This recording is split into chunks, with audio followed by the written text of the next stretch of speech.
सर्व जगाला सांगू सुवार्ता, सर्व जगाला सांगू सुवार्ता, प्रेम जगादाऊया, घेऊ प्रभोचा आशीर्वाद आता, घेऊ प्रभोचा आशीर्वाद आता, शभरे गाऊया, हर्ष भरे गाऊया, तोडाया पापाचे बंधन, ख्रिस्ताने केले समर्पण, तोडाया पापाचे बंधन, ख्रिस्ताने केले समर्पण, कालवरी क्रूसावरी, कालवरी क्रूसावरी, त्या दिव्य प्रीतीचे दर्शन, त्या दिव्य प्रीतीचे दर्शन, तोडाया पापाचे बंधन, ख्रिस्ताने केले समर्पण.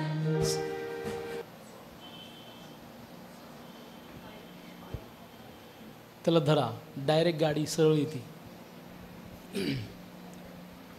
You started. Number 5 the part 5 today. Series 5 चालू आहे आणि दुसऱ्या सोटेरियोलॉजीच्या अध्यायामध्ये आपण आहोत आणि 4 पार्ट हे द मीनिंग ऑफ सॅल्वेशनची झाली आणि आज आपण आहोत 5व्या भागाकडे. त्याच्या अगोदर त्याचा जो दुसरा पार्ट आहे सोटेरियोलॉजी किंवा द स्टडी ऑफ सॅल्वेशनचा, तो आहे द मीन्स ऑफ सॅल्वेशन. बोला द मीन्स ऑफ सॅल्वेशन. बोला the means of salvation. What do you mean by means? It means aspects किंवा वे. ठीक आहे. तारणाचा मार्ग किंवा स्वरूप याविषयी मला तुम्हाला सांगायचं आहे आणि मग त्याचे पण खूप सारे पॉईंट्स आहेत, परंतु रात्री उशिरा आल्यामुळं PPT करता आलं नाही. एनिवे आपण एक पॉईंट आज घेण्याचा प्रयत्न करूया, बघूया कसं देवाचा आत्मा मला चालवतो ते. आणि हे जे द मीन्स ऑफ सॅल्वेशन आहे, ह्याच्या आधी आपण काय पाहिलं? The meaning of salvation. ते मीनिंग ऑफ सॅल्वेशनमध्ये आपण किती पॉईंट पाहिले सांगता येईल का? कोणकोणती? Salvation is always through person. Very good. Second, salvation is always through. बोला ना, तुम्ही नोट डाऊन नाही केलेली किंवा इथं? Innocent blood. Number 3, salvation is always through grace. Very good. And salvation is always through faith. These are the 4 aspects. आता कोणते मार्ग आहेत किंवा कोणतं स्वरूप आहे तारणाचं? पुष्कळ लोकांना हे वाटतं की तारणाचे पुष्कळ मार्ग आहेत, त्यांच्या पद्धतीने असतीलही, पण पवित्र बायबलनुसार, पवित्र शास्त्रानुसार येशू म्हणाला योहानाच्या 14:6 मध्ये, मार्ग, सत्य आणि जीवन मी आहे. माझ्याकडे आल्या वाचून कोणालाही पित्याकडे, बापाकडे जाता येत नाही. म्हणजे पित्याकडे जाण्याचा मार्ग येशूमधूनच आहे. आमेन. देर माइट बी, जगामध्ये आपापले मार्ग असतील, परंतु तारणाचे मार्ग एकच आहे तारणाचा, तो म्हणजे प्रभू येशू ख्रिस्त. लोक आपल्या पद्धतीनं, आपल्या इंटेलेक्च्युअल पॉवरवरती किंवा आपल्या म्हणूया आपण त्याला की ज्ञानावरती तारण शोधतायत. आज मोठा लोकसमुदाय तारणाच्या मागे आहे, देवाच्या शोधाच्या मागे आहे, तपस्या करत आहेत किंवा ते आपल्या जीवनामध्ये काही गोष्टींचा त्याग करतात. का? तर मला तारणाचा तो मार्ग, मोक्षाचा मार्ग भेटावा. परंतु त्यांना मला हे म्हणायचं या ऑनलाईनच्या माध्यमातून की तारणाचा मार्ग एकच आहे, तो म्हणजे प्रभू येशू ख्रिस्त. बोला आमेन. टाळ्या वाजवून प्रभूला पण धन्यवाद देऊया त्यासाठी. आणि मग ते प्राप्त करण्यासाठी तुम्हाला आणि मला काही करायची गरज नाही. ना फास्टिंग, ना तपस्या, ना अहोरात्र एकांती एका जागेवरती उभा राहणे किंवा कुठे दूर किलोमीटरचा प्रवास करणे, हे काही करायची गरज नाही. स्वर्गाचा पृथ्वीचा किती किलोमीटरचा प्रवास आहे? ते त्यालाच विचारू जो तिथून खाली आलाय, बाकीच्यांना माहीत नाही. एवढा मोठा प्रवास करून तो आमच्याकडे आलेला आहे आणि त्यांनी तुम्हाला आणि मला तारलेला आहे. त्या देवाच्या प्रेमाच्या त्या गोष्टी आपण आठवण्याचा प्रयत्न करूया आज. आय एम बीइंग सेव्ड, मी तारला गेलो कारण माझ्याकरता कोणीतरी फार मोठी किंमत दिलेली आहे. त्या किंमतीचं स्मरण आज करायची वेळ आहे चर्च. हालेलुया. आणि म्हणून जेव्हा आपण ह्या देवाच्या मार्गांचा अभ्यास करतो किंवा द मीन्स ऑफ सॅल्वेशन जे आहे, त्यामध्ये पहिला जो मुद्दा आहे, पहिला जो पॉइंट आहे तो लक्षपूर्वक ऐका. Christ death of as substitutionary atonement आपण ज्याला म्हणतो, किंवा substitutely he given his own life. Christ death as substitutionary atonement, ज्याला आपण मराठीमध्ये म्हणू शकतो ख्रिस्ताचं मरण माझ्या जागेवर. माझ्या जागी म्हणजे बदली आपण ज्याला म्हणतो, माझ्या जागेवर तो गेला, किंवा असं म्हणू शकतो की आपण त्यांनी स्वतःला माझ्या जागेवर दिलं, अजून सोप्या भाषेमध्ये. किंवा अटोनमेंटचा अर्थ होतो प्रायचित्त. कॅम्ब्रिज युनिव्हर्सिटीने एक भाषांतर काढलेलं आहे अटोनमेंट शब्दावर, आणि ते असं म्हणतात की, मी वाचतो आपल्यासाठी, त्यांचं असं म्हणणं आलं, तुम्ही केलेल्या वाईट कृत्यांबद्दल तुम्हाला पश्चाताप आहे हे दाखवण्यासाठी तुम्ही असे काहीतरी करता.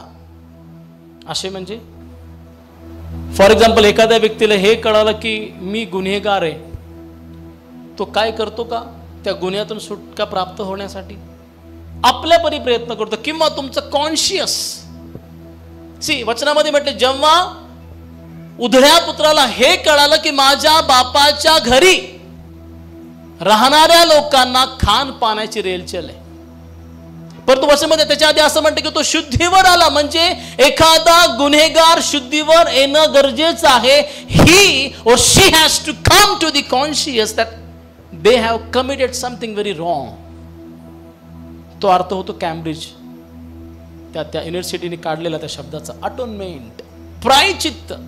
दुसऱ्या भाषेमध्ये बोलायचं म्हटलं की च्या जागेवर पर्यायी जागा. म्हणजे देवाने फॉर एक्झाम्पल तुम्ही मला सांगा, तुम्ही जेव्हा क्रिकेट बघता आणि क्रिकेटमध्ये प्रामुख्यानं हा शब्द वापरतात सबस्टिट्यूट, म्हणजे बदली खेळाडू आपण ज्याला म्हणतो, त्याच्या जागेवर हा जातो.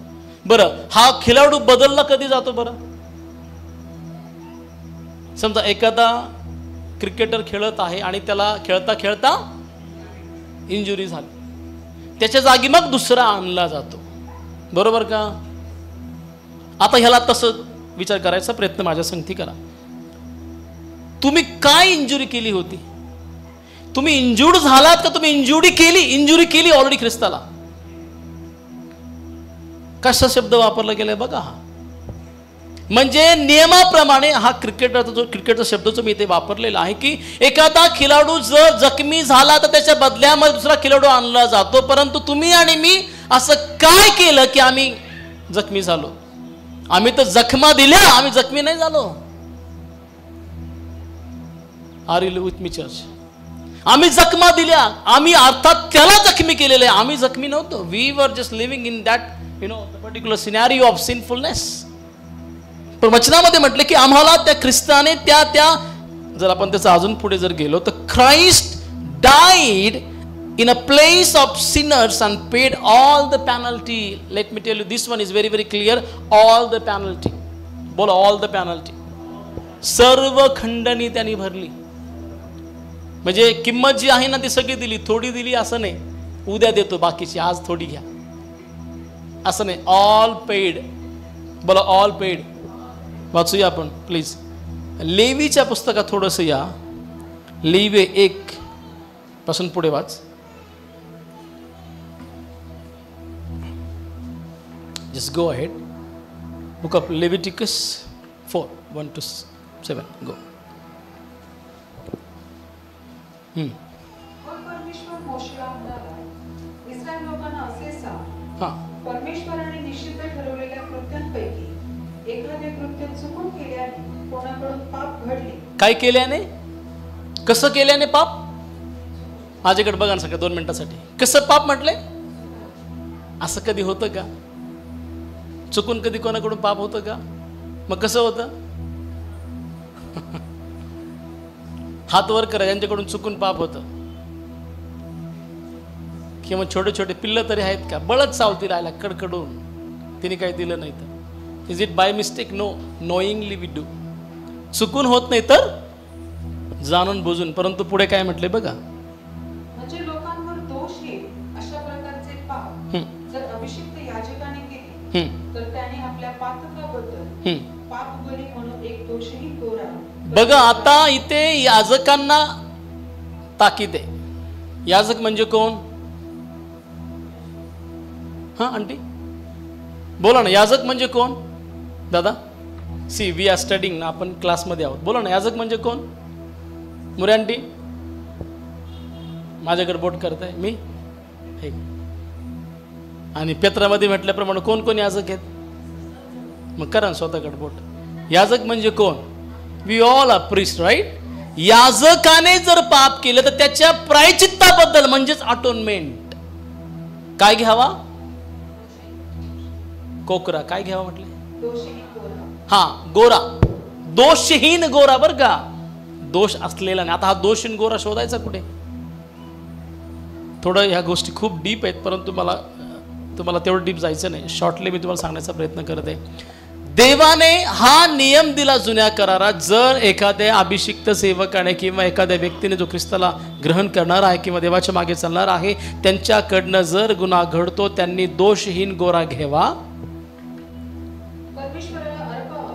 हा, तो गोरा परमेश्वरासमोर दर्शन मंडपाच्या दाराजवळ त्याने आणावा व त्याच्या डोक्यावर आपला हात ठेवावा आणि परमेश्वरासमोर त्याचा वध करावा. बघा, डोक्यावरती काय ठेवावा? ही हात ठेवायची काय पद्धत होती बरं? हात का ठेवायचा? हा, सी द ट्रान्सफर जे होणार आहे किंवा आपण जेव्हा आता प्लग ऑन करतो त्या ह्याच्यामध्ये काय येतं? ह्याच्यामध्ये काय आलं आता प्लग ऑन केल्यामुळं? म्हणून तुमच्यापर्यंत आवाज येतोय ना. म्हणजे एखादा जर पापी व्यक्ती फॉर एक्झाम्पल एखाद्या याजकाने पाप केलं, त्याच्यासमोर तो गोरा आला, निष्पाप गोरा आहे, तर याजकाने आपला हात गोऱ्यावर ठेवायचा, कारण तो निष्पाप आहे. आणि त्या गोऱ्यामधलं निष्पापपणा त्या व्यक्तीमध्ये ट्रान्सफर होतो आणि याची पापे त्याच्यावर जातात आणि मग त्याला वधायचं. वधण्याआधी हात ठेव म्हटलंय, म्हणजे let your sin go enter into the calf. प्रथम त्याच्यात ते जाऊ दे आणि मग तो कापण्यास पात्र झाला. फॉर एक्झाम्पल विचार करा, तुम्ही आणि मी त्या परमेश्वराकडे जर आपण बारकाईने बघितलं तर सगळ्या प्रकारचे वाईट कृत्य ते आपण केली. काही लोक म्हणतात, पास्टर असं एकही जगातलं वाईट काम नाही जे मी केलं नाही. शब्बास, यांना बक्षीस द्या म्हणतात ना लोक. म्हणजे वाईटांचे सगळ्यात पुढारी म्हणले तरी चालं नाही. व्यसनात पुढं, मारणं करण्यात पुढं, नको त्या गोष्टी करण्यात पुढे, यांना एक नंबरचं बक्षीस भेटतं. परंतु मला हे सांगायचे त्या लोकांना ऑनलाईनच्या माध्यमातून, तुम्हीच देवाचे जास्त आवडते आहात. हालेलुया. जे जास्त गुन्हे करतात, जास्त पाप करतात, जास्त देवाचा नकार करतात, मला तुम्हाला हे म्हणायचंय, तुमच्यावर तर जास्त प्रेम त्याचं आहे. तुमच्या करता तिथं गेला येतो क्रुसावरती, तुमच्या जागी तो तिथं गेला की तुम्ही तिथं यावं, तुमचं जीवन बदलावं. इतिहास चेक करून बघा, बायबलमध्ये ज्यांचं जीवन परिवर्तित झालं ते सगळे चांगले नर्सरीचे स्टुडंट होते. असं आहे का? सगळे गुन्हेगार. थोडा तपास घ्या 12 शिष्यांचा. एक चढ एक होते 12 शिष्य, त्यांच्यापेक्षा जास्त वरचढ म्हणजे पौल होता, शौल. 12 एकटा तो होता, इतका डेंजर होता शौल. आणि ते म्हणतो की आता ह्याला मला परिवर्तित करायचं. वचनामध्ये म्हणते की त्याला जेव्हा देवाने परिवर्तित केलं, कसं ग्रेट काम त्याने केलं चर्च. आणि तोच त्या रोम करायच्या पुस्तकामध्ये वारंवार सांगतो, तो आम्हाला दंड करत नाही आमच्या पापाच्या मानानं आम्ही दंडास पात्र आहोत, पण त्या ख्रिस्ताने आम्हाला त्या दंडातनं बाहेर काढलं, दंड स्वतःवरती घेतला, आम्हाला दंड मुक्त केला. आता आपण त्या कृपेच्या अधीन आहोत. Praise the Lord. एक वचन आणखी वाचूया, यशाया 53:6. रीड.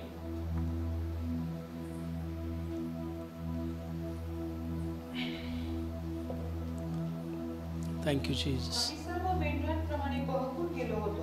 आम्ही प्रत्येकाने आपापला मार्ग धरला होता. हा, या शब्दाचा थोडा अर्थ समजून घेण्याचा प्रयत्न करा.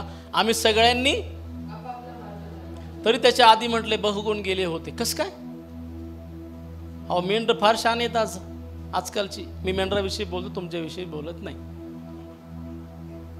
बोला आमेन. मेंढर आजकालची हुशार आहेत. आणि मी आमेन म्हणतो, ते हुशारच पाहिजेत. मी मेंढरांचं बोलतो, तुमच्याविषयी बोलत नाही, मला पण हसू नका. इथे असं म्हटले, त्यांनी आपापला मार्ग धरला होता. आणि त्याच्या आधी काय म्हटलंय? बहकलो म्हणजे काय? मेंढपाळाच्या मागे न चालता मनमानी करणे, मनासारखं, मनाला वाटेल ते करणं. I am boss of myself, I am the hero. स्वतःच्याच मनाने करणे. पुढे प्रत्येकाने आपापला मार्ग धरला अशा आम्हा सर्वांचे पाप परमेश्वराने त्याच्यावर लादले. बघा, जर आपण आपापला मार्ग धरला तर साहजिकच आहे. तुम्ही जर ऐका जर मेंढरू शब्द वापरलाय ना, त्याचा अर्थ हा होतो मेंढपाळ पण तिथंच आहे. हे कनेक्शन आहे ना मेंढपाळ आणि मेंढराचं. Hello, hallelujah. माझ्याकडे बघून हालेलुया. मेंढपाळ आणि मेंढराचं कनेक्शन आहे की नाही? जर मेंढर आपापल्या मार्गी निघाले, मग मेंढपाळ काय करणार आहे? त्याच्या मागे कोणीच येत नाहीये. अरे मेंढर कुठे? प्रामुख्यानं बघा, मेंढर सहसा असं करत नाहीत, ते मेंढपाळाच्या मागे चालतात. मेंढपाळ चालला की ते चालले, मेंढपाळ थांबला की ते थांबले, मेंढपाळ बसला की ते पण बसले, मेंढपाळ झोपला की ते पण झोपले. असं करतात, एकदम कॉपी कॅट. मेंढर आहेत, असले पण पाहिजे. तुमचं मला माहित नाही, परंतु आहेत जगात बरेच मेंढर पाळकाला कॉपी करतात, केलं पण पाहिजे. पण कोणत्या बाबतीत? त्यांच्या समर्पणाच्या बाबतीत, त्यांच्या प्रार्थनामय जीवनाच्या बाबतीमध्ये, त्यांच्या सेवेच्या आवेशामध्ये त्यांना कॉपी करा, ना की ड्रेस कोडवरती. म्हणजे तात्पर्य सांगायचं हे आहे, if you want to copy the one great shepherd, his name is Jesus. Amen. आपण आपापला मार्ग धरला. जर मेंढपाळाने मागं पाहिलं, अरे मेंढरच गायब आहे, तर तू काय करणार आहे? तू काय करणार आहे? जाऊ दे, मी चाललो माझ्या घरी. हा असा मेंढपाळ होता. कुठे गेली? प्रत्येकाला शोधून आणतो मी. मग मला त्रास होईल, होऊ दे. काटे लागतील, लागू दे. तुझ्यावरती हल्ला होऊ शकतो हिंस्र प्राण्याचा, होऊ दे, पण मला त्यांना वाचवायचंय. हे प्रेम त्या प्रभूने आमच्यावरती केलेलं आहे. आणि पुढे म्हटलं, शेवटी खाली काय? अशा आम्हा सर्वांचे पाप परमेश्वराने त्याच्यावर, म्हणजे कोणावर? म्हणजे त्या स्वर्गीय परमेश्वराने प्रभू येशू नावाच्या मेंढपाळावरती शेखायना चर्चच्या मेंढरांची जबाबदारी दिली होती. आपण आपला मार्ग धरला, आपण आपल्या मार्गावरती गेलो. पित्याने म्हटलं की जा, त्यांना परत तू आण, आणि त्यांच्या करता तुला स्वतःला वधावं लागेल. वचनामध्ये म्हटलं, he given his own life for us as an ransom. किती प्रेम आहे त्याचं तुमच्यावर बघा. तुम्ही प्रार्थना करा किंवा करू नका, बायबल वाचा किंवा वाचू नका, टाईत द्या किंवा देऊ नका, चर्चला या किंवा येऊ नका, त्याचे नेत्र तुम्हाला किंचितही सोडत नाहीत. ज्या दिवशी सोडतील ना, तेव्हा कठीण होईल. धन्यवाद, तो तसा नाही. ऐकताय का? मला हे म्हणायचंय प्रियानो, धन्यवाद दिला पाहिजे प्रभूला. ते वचन फार सुंदर आहे. आपण आपला मार्ग धरीला, आपण आपल्या मार्गावरती वाटचाल करत होतो, पण तो मेंढपाळ एवढा चांगला आहे, आम्हाला एकटं जाऊ दिलं नाही, कारण त्याला माहिती आहे तिथं खतरा आहे, तिथे दरी आहे, हे मेंढरू जखमी होईल, मरेल, मग मी त्याच्यावरचं जातो. फॉर एक्झाम्पल, तुम्ही बाजारात जाता की नाही? बाजारात म्हणण्यापेक्षा तो शब्द चुकीचा होतो, शॉपिंगला जाता की नाही? हा, मी फक्त बोलतो, तुम्ही हसताय, मला कळत नाही. हा, जे लोक रोज जातात त्यांचा विषय नाही सांगत आहे, परंतु जातोय का ना आपण? आंटी, हो, येस, व्हेरी गुड. असं बोलायचं म्हणजे मला पण कळतं तुम्ही जाताय. फक्त कधी जाल तेवढं मला पुढच्या वेळेस सांगा, म्हणजे बघू, आपण सगळे जाऊ सांगते शॉपिंगसाठी. आम्ही शॉपिंगला गेल्यावर समोरची वस्तू आम्हाला जी आवडते ती चांगली असते का फाटकी असते का खराब असते? चांगली पाहून आपण त्याला चांगलं दाम पण देतो. हा असा काय परमेश्वर आहे, दाम देऊन खराब वस्तू घेतली? आमच्या बाबतीमध्ये बोलत आहे. तुम्ही आणि मी खूप घाण होतो. वचनामध्ये म्हटले, आमची धार्मिकता मळकी चिंदी, फाटकी चिंदी, घाणेरडी चिंदी समान होती, आणि ती त्याने घेतली, स्वतःच्या रक्ताने शुद्ध, पवित्र, क्लीन, लिनियनची बनवून त्याहीपेक्षा जास्त, ताकाच्या पेक्षा जास्त मोलवान बनवल्याने म्हटलं, पिते आता घे. Praise the Lord, hallelujah. कधी कोणी गेलंय का बाजारात, पैसे दिले आणि फाटकी वस्तू आणली? एखादा जाईल त्याच्या गोळ्या संपल्यात. कधी आपण नाही का बाजारात जातो, अक्षयला म्हटलं आण टमाटे, आणले टमाटे किड्यांचे भरलेले घेऊन, असं कधी होतं का? अक्षय कधी करतो का असा?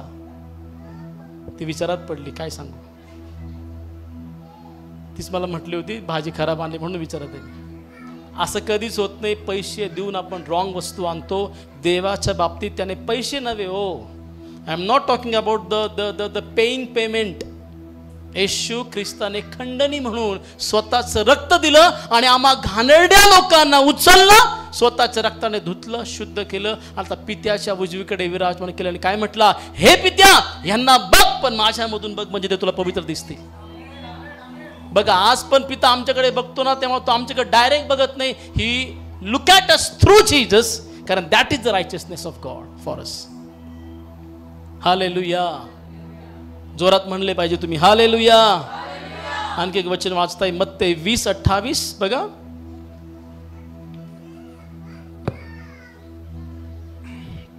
मत्ते 20:28.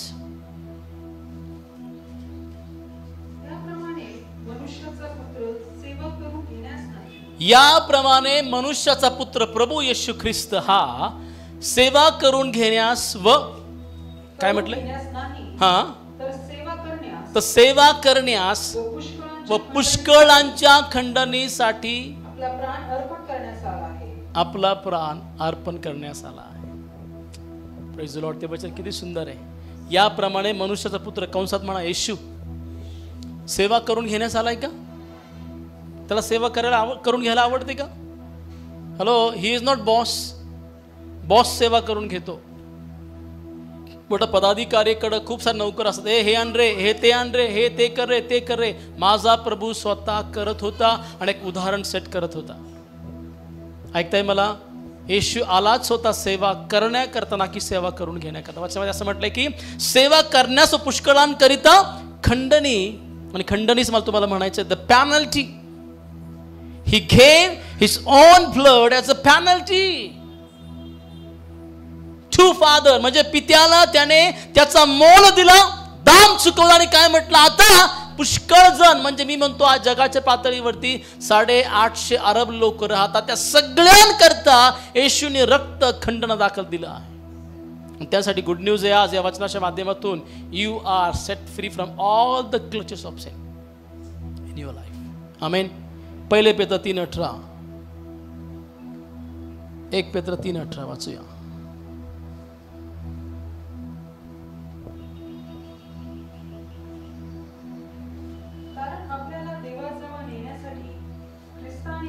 पापांबद्दल म्हणजे नीतिमान पुरुषाने अनीतिमान लोकांकरिता एकदा मरण सोसले. बस तिथे असं म्हटलंय, आम्हाला कोणाजवळ नेण्यासाठी? म्हणा देवाजवळ. कारण आपल्याला देवाजवळ नेण्यासाठी ख्रिस्ताने ही पापांबद्दल म्हणजे नीतिमान पुरुषाने अनीतिमान लोकांकरता एकदा मरण सोसले. तो देहरूपात जीवे मारला गेला आणि आत्म्यात जिवंत केला गेला. स्वतःच लागूकरण करा याच्यात. हॅलो, त्या वचनामध्ये स्वतःला टाका. तुम्हाला कशाला मारायचंय? देहाला. म्हणा देहाला म्हणजेच पापाला. आणि कशामध्ये उठायचंय? आत्म्यामध्ये. म्हणजेच कशा करता? वरती म्हटलंय नीतिमान व्यक्ती आत्म्यात जगतो, अनितिमान व्यक्ती देहात जगतो. तुम्ही कुठे जगत आहात? Are you living in the spirit or living in a physical life which cannot be pleasing God all the time? म्हणजे सगळ्यात इम्पॉर्टंट गोष्ट ही आहे, जी गोष्ट देवाला संतोषवित नाही ना, त्या गोष्टी आपण आपल्यापासून दूर केल्या पाहिजेत. ऐकताय मला? लक्षपूर्वक ऐका. नंबर 1, लक्ष द्या. नंबर 1, आम्हाला खंडणी म्हणून त्याने सोडवलं. पहिली गोष्ट म्हणजे मी तुम्हाला मागाशी उदाहरण दिलं की आपण एखादा वस्तू पैसा दिल्यावरती चांगली विकत घेतो, परंतु देवाने आम्हाला पैका देऊन, स्वतःचं रक्त, पैका म्हणजे रक्त देऊन आम्हाला त्या पापातून म्हणजे त्या वाईटाला घेतलं. त्याला तसंच आवडतं कारण तो खूप महान परमेश्वर आहे. त्या वाईटाला घेतलं, अनितिमान पुरुषाला घेतलं, अनितिमान स्त्रीला घेतलं, अनितिमान पिढीला घेतलं, स्वतःच्या नीतिमत्वतेने त्यांना नीतिमान बनवलं. दुसरी गोष्ट आम्ही खंडणी म्हणून सोडवलं. दुसरी गोष्ट ही आमच्या जागी म्हणजे पाप ज्यांनी केलं तो नियमाप्रमाणे जीवा मारला गेला पाहिजे होता. मोशेच्या नियमाप्रमाणे जर एखादी स्त्री आणि पुरुष पाप करतो, घ्या दगड आणि कुठं मारायचं? हळूच मारा, त्याला लागण वगैरे, असं मारा की तो मरेल. नियम होता. नियमाप्रमाणे आम्हाला पापाचा दंड म्हणजे मरण झाला पाहिजे होता. देवाने काय केलं? अब्राहमाचा करार आठवा. त्या अब्राहमिक कव्हनंट मध्ये आपण येतो, जो न्यू कव्हनंटचा पण देखील एक भाग आहे. त्या न्यू कव्हनंट मध्ये तुम्हाला आणि मला त्या परमेश्वराने म्हटलं की आता ह्यांना दंड तर देणंच आहे, कारण पाप त्याने केलेला आहे. परंतु देव एवढा महान आहे, आम्हाला दंड न देता स्वतःचा पुत्र दिला, म्हणजे स्वतः देव देही झाला. योहान 1:14 मध्ये म्हटल्याप्रमाणे की शब्द देही झाला व त्याने आमच्यामध्ये वस्ती केली. तो आमच्यामध्ये का आला? तर त्याने तुम्हाला आणि मला जाणावं बारकाईने. चर्च आमचे सगळे, बरं का शब्द मी काय वापरतोय बघा, all sin paid as a penalty, म्हणजे आमच्या सगळ्या प्रकारच्या पापांकरता देवाने किंमत दिली आहे. तो तिथे आला, आम्हाला बाजूला केलं आणि मृत्यूच्या जागी स्वतःला ठेवलं. आम्ही तर बाजूला केलं गेलो, आता आम्ही तिथे नाही. आता आम्ही कुठे आहोत? पित्याच्या जवळ. बोला, पित्याच्या जवळ. आणि आम्ही कुठं होतो? पापाच्या ठिकाणी. त्या ख्रिस्ताने आमच्या करता ती जागा बदलली, म्हणजे सबस्टिट्यूट आपण ज्याला म्हणतो, जी अटोनमेंट आहे ना ती त्याने केली, म्हणजे बदली जागा केली. He change, he shift us into the next level of God. Hallelujah, praise the Lord. त्याने तुम्हाला आणि मला तिथून बाहेर काढलं आणि पित्याच्या उजवीकडे बसवलं. आता पित्याच्या जवळ कोण बसू शकतं? फक्त, कारण तो पवित्र आहे, तो नीतिमान. त्याजवळ कोण बसू शकतं? पवित्र आणि नीतिमान. आपण तर नव्हतो, परंतु ज्यांनी जागा बदलली का? त्यांनी बदलताना रक्त सांडलं, जे की खंडनीचं प्रतीक आहे. आणि मग म्हटलं आता तुम्ही शुद्ध झालात, आता पित्याकडे बसू शकता. आणि मग आपण ह्या वचनामध्ये म्हटल्याप्रमाणे देहात मारले गेलो, आत्म्यामध्ये नीतिमान ठरलो, आणि आता आपण त्या पित्याच्या जवळ, त्या स्वर्गामध्ये एन्जॉय करत आहोत नीतिमान जीवन. टाळ्या वाजून देवाला आपण धन्यवाद देऊया त्यासाठी की देवा, मी आता नीतिमान जीवन तुझ्यामध्ये जगत आहे. शेवटचा मुद्दा मी सांगून थांबेल. एक वचन वाचू या, 2 करीन 5:21.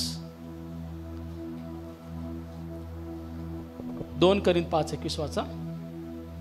ज्याला पाप ठाऊक नव्हते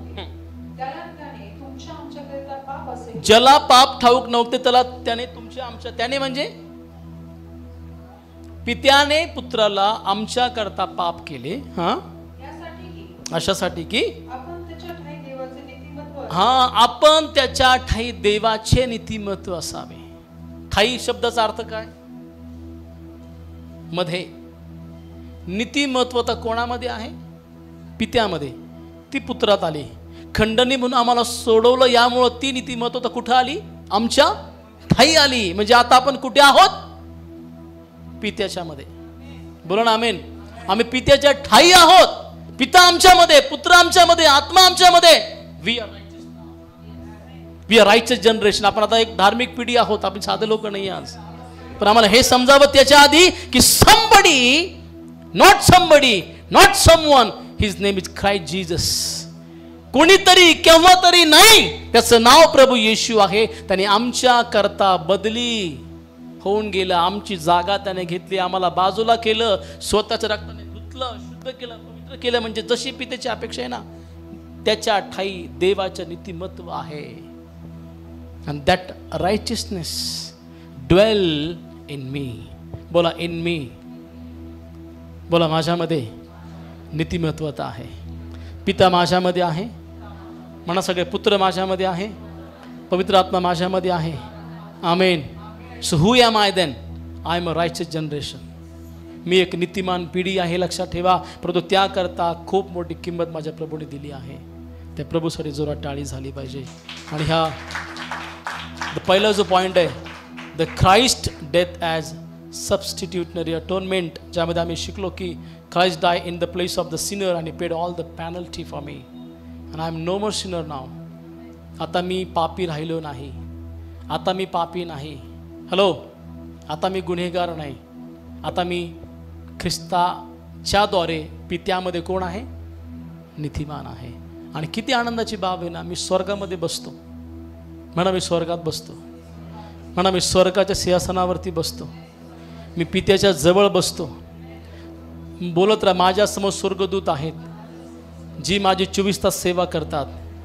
मी साधारण नाही, असाधारण आहे. आणि माझ्यामध्ये जो आत्मा आहे तो सुपर नॅचरल आत्मा आहे. बोला आमेन. शेजारच्यांना एक स्माइल द्या यासाठी. Hallelujah, praise the Lord. प्रभू या वचनाच्या माध्यमातून आम्हाला ब्लेस करू. आपण खूप शिकूया, आणखी खूप सारं आहे. आपण ते पुढील संडेला शिकण्याचा प्रयत्न करूया. डोळे बंद करूया आणि आपण प्रार्थना करू. Thank you Jesus. प्रियजन हो, त्याचं प्रेम आठवण्याची वेळ आहे. How great love that he loved us. Hallelujah Jesus. देवा तुझे मी आभार आणि आभार मानतो. थँक्यू म्हणतो प्रभू देवा, तुला धन्यवाद देतो परमेश्वर. Hallelujah, hallelujah Lord. हे प्रेम जगाला कळलं पाहिजे चर्च. हे प्रेमाची जाणीव जगाला झाली पाहिजे. हालेलुया.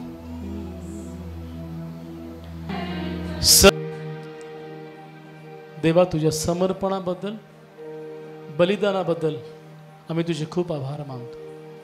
आपले हात उंच करून देवाला धन्यवाद द्या आणि म्हणे देवा, म्हणा देवा तू माझ्या जागी तिथे गेलास आणि परमेश्वरा पूर्ण किंमत तू मोजलीस आणि मला आज पित्याच्या उजवीकडे नीतिमान म्हणून देवा तू बसवलंस. मी तुझा खूप आभारी आहे. मी देवा तुला धन्यवाद देतो. तुझा पुत्र माझा उद्धारक येशूच्या रक्ताबद्दल मी तुला धन्यवाद देतो. येशू म्हणा, येशू धन्यवाद, तुझे बलिदान माझ्यासाठी दिलंस. त्याची फेड मी कशी करावी मला कळत नाही. तू महान आहेस प्रभू. तुझी महानता सदैव माझ्यावरती राहू दे. येशू आमचा प्रभू याच्याद्वारे मागतो.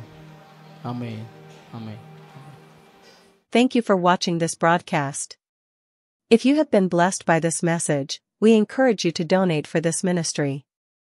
Your generous donations will help us to spread the gospel of His kingdom and make a real difference in the lives of the people. You can send your gifts and donations on the following bank account or through the QR code given below. Bashan Catholic Cooperative Bank Limited. Account number 5010000374277. IFSC code BACB 0000123. Shekinah Ministries believes that your tithes belong to your local churches. Thank you for